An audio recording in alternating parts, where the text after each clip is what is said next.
आज आपण बघत आहोत इयत्ता 9वीचा भाग 1 सराव संच 3.2.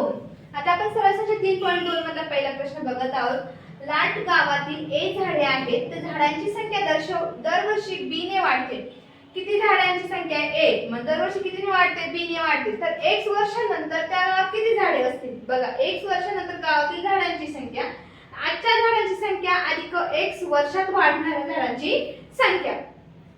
ए अधिक आता हा आपण तो ए इथे लिहून घेतला. ए अधिक बी गुणिले x वर्षानंतर गुणिले x. मग आता ए जसं तसं आला बी गुणिले bx म्हणजे bx. आता इथे अधिकाचे जसं तसं लिहायचं.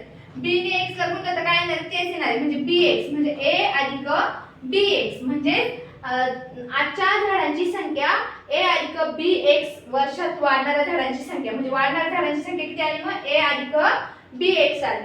आता दुसरं बघत आहोत आपण त्यामधलंच कवायतीसाठी एका रांगेत y मुले अशा x रांगा केल्या तर कवायतीसाठी एकूण किती मुले हजर होती बघा. एका रांगेत y मुले आहेत आणि x रांगा केल्या तर कवायतीसाठी एकूण किती मुले म्हणजे किती मुले हजर होते ते काढायचे आहे आपल्याला. रांगांची संख्या x आहे. प्रत्येक रांगांच्या मुलांची संख्या x अधिक y इक्वल टू xy. तर काय आलं आपलं किती मुले हजर होती तर xy मुले हजर होती. आता आपण त्यातला बहुपदी प्रश्न दुसरा बघत आहोत. आता आपण बघत आहोत सराव संच 3.2 मधला दुसरा क्वेश्चन. बहुपदींची बेरीज करा. बघा खूप सोपा प्रश्न आहे. बहुपदींची बेरीज करा. फक्त तो आपण काळजीपूर्वक सॉल्व करायचा, लक्ष द्यायचं सॉल्व करताना म्हणजे आपल्याला ते सोप्या पद्धतीमध्ये सॉल्व करता येतो. बघा आता हे आपलं उदाहरण आहे 1 चा घन वजा 2 x चा वर्ग वजा 9.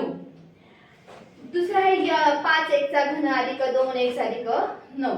आता ह्याच उदाहरणाला ह्या दोघांना आपण काय करायचं कंसात टाकायचं. 1 चा कंस 1 चा घन वजा 2 x चा वर्ग वजा 9 कंस पूर्ण. इथे कसं चिन्ह असतं दोघांमध्ये अधिकचं चिन्ह असतं.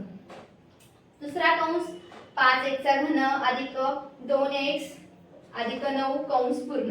आता ह्या उदाहरणाला परत कंसात ना बाहेर घ्यायचं. मग 1 चा घन वजा 2x चा वर्ग वजा 9 अधिक 5x चा घन अधिक 2x अधिक 9. बघा आता आपण इथे इथपर्यंत काय केलं का नाही. आता इथे काय करायचं जे हे घन आहे म्हणजे जे ज्याचे वर्ग आहे किंवा घन आहे जे सेम आहे ते पहिले लिहून घ्यायचं. बघा 1 चा घन लिहिला मी. हा 1 चा घन अधिक 5x चा घन वजा वर्ग 2x चा वर्ग. आता आहे का कुठे घन वर्ग दिसतो का नाही.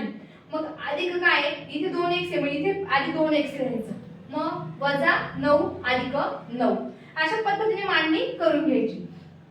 x अधिक 5 1 आणि 5 किती झाले 6 झाले. आपल्याला माहित आहे x जिथे x असतो किंवा y असतो त्याची व्हॅल्यू किती घेत असतो आपण 1 घेत असतो. म्हणून त्याची व्हॅल्यू आपण काय घेतली 1 घेतली. मग 1 आणि 5 किती झाले 6 झाले. वरती काय आहे घन म्हणून 6x चा घन. आता इथे वजा हा वजा जसं तसं इथे लिहून घेतला. 2x चा वर्ग अधिक 2x. इथे काय मायनस प्लस काय होतं मायनस होतं. मग 9 गेले 0 असं पण मनात येईल. मग हे पण दोघं सेम आहे. सेम कसं काय म्हणता येईल. इथे x चा वर्ग आहे इथे x चा वर्ग आहे का नाही म्हणून इथे सेम नाही. म्हणून आपण जसं तसं इथे उत्तर आलेलं आहे आपलं की 6x चा घन वजा 2x चा वर्ग अधिक 2x. त्याच आता आपण दुसरं बघत आहोत. वजा 7m चा घातांक 4 अधिक 5m चा घन अधिक रूट मध्ये 2 5m चा घातांक 4 वजा 3m चा घन अधिक 2m चा वर्ग अधिक 3m वजा 6. जसं सांगितलं मी परत कंसात टाकून घ्यायचं. कंसातनं बाहेर घ्यायचं आणि त्याचे जे घातांक सेम आहे ते घातांक आता इथे लिहायचे. आपण 4 ला घातात जिथे 4 घातांक आहे तो लिहायचा. मग 3 असेल 3 लिहायचा मग 2 लिहायचा. बघा 4m चा घातांक अधिक 5m चा घातांक अधिक 5m घन आहे. मग 5m घन घेतलं वजा 3m घन आहे अधिक 2m चा वर्ग अधिक आता घातांक घन आणि वर्ग संपलेले आहेत. राहिलं काय आपल्या संख्या मग 3m चा वजा 6 आणि अधिक 2 रूट मधला आपला हा 2 जसं तसं आपण इथे घेतला. आता बघा ही संख्या 7 आणि 5 इथे मायनस आहे. मायनस प्लस काय होतं मायनस होतं. मग 7 5 गेले की यमचा घातांक 4 अधिक 5तनं 3 गेले मायनस प्लस काय होतं मायनस होतं, मग 5तनं 3 गेले 2 2 यमचा घन प्लस 2 यमचा वर्ग अधिक 3 यम वजा 6 अधिक रूट मध्ये 2. हे आता जसं आपलं काय आलेलं आहे आता उत्तर आलेलं आहे. आणि त्यातच आपण तिसरं बघत आहोत. 2 यमचा वर्ग अधिक 7y अधिक 5 अधिक 3y अधिक 9 अधिक 3y चा वर्ग वजा 4y वजा 3.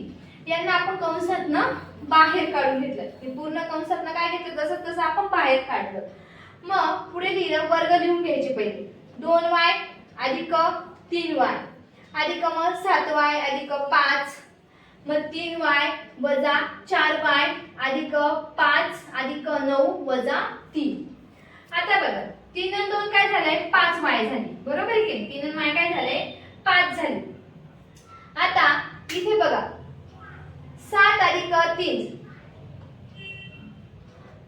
वजा 4y अधिक 5 अधिक 9